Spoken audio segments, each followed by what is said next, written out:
Europe के दो बड़े देशों पर रूस के बड़े एक्शन के बाद कूटनीति के सारे समीकरण बदल सकते हैं। नेचुरल गैस तो केवल बल्गेरिया और पोलैंड की काटी गई है, लेकिन चेतावनी पूरे यूरोप को दे दी गई। अचानक रूस की गैस कंपनी ने इन दोनों देशों को होने वाली नेचुरल गैस की सप्लाई बंद कर दी, जिसके बाद इन दोनों देशों के लिए नेचुरल गैस का संकट खड़ा हो सकता है। नेचुरल गैस की पेमेंट की शर्तों पर यूरोप के कई देशों के साथ रूस लगातार बातचीत कर रहा था, लेकिन बल्गेरिया और पोलैंड झुकने को तैयार नहीं थे। रूस का कहना था कि पेमेंट उसकी करेंसी रूबल में होनी चाहिए, लेकिन ये दोनों देश पेमेंट डॉलर में कर रहे थे। आखिरकार रूस ने गैस की सप्लाई रोक दी। रूस ने पूरी दुनिया को बता दिया कि या तो उसकी शर्तों के आधार पर चलना होगा या फिर सफर रोकना होगा। साफ कर दिया कि रूस सिर्फ कहता नहीं है बल्कि करता भी है। रूस ने गैस की सप्लाई काट कर यूरोप को एक बेहद सख्त संदेश दिया है, जबकि यूरोप के कई देशों में अब भी रूस से गैस पहुंच रही है। पोलैंड और बल्गेरिया में पाइपलाइन के जरिए रूस से गैस पहुंच रही थी, जिसे रोकना कोई मुश्किल काम नहीं था। पोलैंड तक पहुंचाई गैस पहुंचाई जाती थी यमल यूरोप गैस पाइपलाइन से। यह पाइपलाइन रूस से बेलारूस होते हुए पोलैंड तक पहुंचती है। ये एक बहुत लंबी पाइपलाइन है जो रूस में यमल नाम की जगह से शुरू होती है, जहां बहुत बड़े ऑयल फील्ड हैं जहां से गैस निकाली जाती है। इसी पाइपलाइन से पहले गैस पोलैंड से जर्मनी तक भी पहुंचाई जाती थी, लेकिन बाद में नॉर्ड स्ट्रीम प्रोजेक्ट से जर्मनी तक गैस पहुंचाई जाने लगी थी। दूसरी तरफ बल्गेरिया है, जिसकी सीमा काला सागर से लगती है। जिस पाइपलाइन से पोलैंड तक गैस पहुंचाई जाती थी उसका बल्गेरिया से कोई लेना देना नहीं है। बल्गेरिया तक गैस पहुंचाई जा रही थी तुर्क स्ट्रीम गैस पाइपलाइन से। यह पाइपलाइन काला सागर के बीच में बिछी है। रूस से होती हुई सीधा यह पाइपलाइन बल्गेरिया पहुंचती थी। इसकी कुल लंबाई है 930 किलोमीटर। मतलब यह कि बल्गेरिया और पोलैंड की सप्लाई रोकने से किसी और देश को हो रही गैस की सप्लाई पर असर नहीं पड़ेगा। अब तक बल्गेरिया अपनी जरूरत की 75% गैस रूस से ले रहा था और पोलैंड 54% गैस का इंपोर्ट रूस से कर रहा था। लेकिन पूरे यूरोप को एक सख्त संदेश तो पहुंच ही जाएगा। ऐसा भी हो सकता है कि अब तक रूस की शर्तों को गंभीरता से न लेने वाले देश नई शर्तों के सामने झुक जाएं, जिसका सीधा मतलब यह है कि पुतिन की यह चाल मोल भाव का एक नया रास्ता खोल सकती है। अब तक रूस की तरफ से कई बार कहा जा चुका था कि गैस की पेमेंट रूबल में ही करनी होगी, लेकिन कोई सख्त कदम नहीं उठाया गया था। इस बार की कार्रवाई के जरिए रूस ने यूरोप को एक सख्त संदेश दे दिया। बल्गेरिया और पोलैंड में इस कदम के बाद गैस की किल्लत खड़ी हो सकती है। हालांकि पोलैंड का दावा यह है कि उसके पास नेचुरल गैस का स्टॉक 70% से ज्यादा है।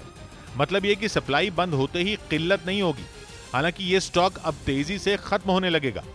बल्गेरिया और पोलैंड का दावा यह है कि वो गैस के दूसरे विकल्पों की तलाश बहुत जल्द कर लेंगे, लेकिन यह काम भी आसान नहीं है। असल में नेचुरल गैस की सप्लाई करने वाले सभी देश जितनी भी गैस निकालते हैं, उनके पास आमतौर पर उतनी गैस के ग्राहक भी हैं। इसलिए अचानक बहुत बड़ी सप्लाई का ऑर्डर लेना किसी भी देश के लिए आसान नहीं होगा।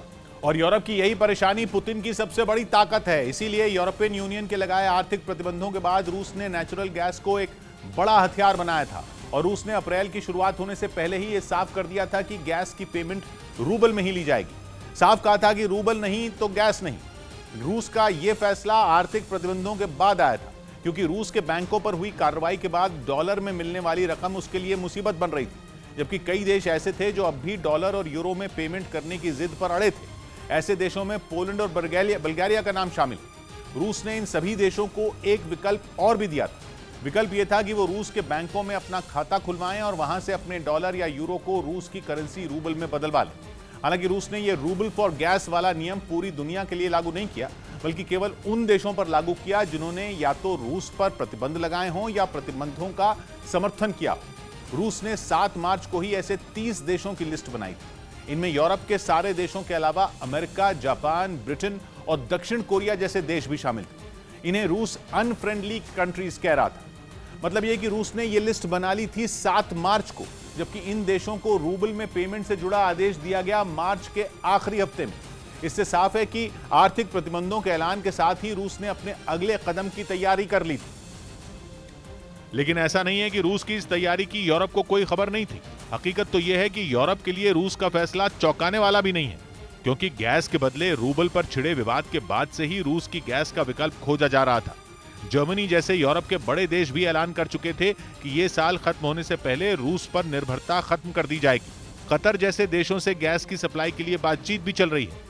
इसके अलावा यूरोप में इस वक्त गैस का विकल्प खोजने पर भी तेजी से काम चल रहा है। लेकिन सच्चाई तो यह है कि नेचुरल गैस पर पूरा यूरोप बुरी तरह निर्भर है। गैस के बिना यूरोप का एक दिन भी कटना मुश्किल है, क्योंकि यूरोप में बहुत ज्यादा ठंड पड़ती है। कुछ जगह तो ऐसी हैं जहां तापमान माइनस में ही रहता है। इसलिए लोग अपने घरों को गर्म रखने के लिए वहां हीटर का इस्तेमाल करते हैं, और ये हीटर नेचुरल गैस से चलते हैं। जो सर्दियों का मौसम होता है उसमें तो घरों के हीटर बंद ही नहीं होते, जिसका मतलब यह कि गैस की खपत कई गुना बढ़ जाती है। दूसरी तरफ वहां बहुत बड़ी संख्या में ऐसे उद्योग हैं जिनमें नेचुरल गैस का इस्तेमाल ईंधन के तौर पर होता है। ऐसे उद्योग तो पूरी तरह से गैस पर निर्भर है। वहीं बहुत बड़े पैमाने पर गाड़ियां चलाने के लिए भी नेचुरल गैस का इस्तेमाल होता है। मतलब जैसे भारत में पेट्रोल और डीजल से गाड़ियां चलती हैं, वहां गैस से भी गाड़ियां चलती हैं। और सबसे अहम बात यह है कि अभी तक यूरोप में जितनी भी नेचुरल गैस पहुंचती है उसमें 40% गैस रूस से आती है। इस 40% गैस के रूस से होने वाले इंपोर्ट में यूक्रेन की जंग के बाद भी कोई कमी नहीं आई, बल्कि खबर है कि कुछ देशों ने अपना गैस का स्टॉक भरने के लिए रूस से ज्यादा गैस खरीदनी शुरू कर दी। मतलब यह कि इंपोर्ट कम होने के बजाय बढ़ गया। और यही है इस मसले पर यूरोप की सबसे बड़ी कमजोरी, जिसका फायदा उठाते हुए पुतिन ने बड़ा प्लान बनाया।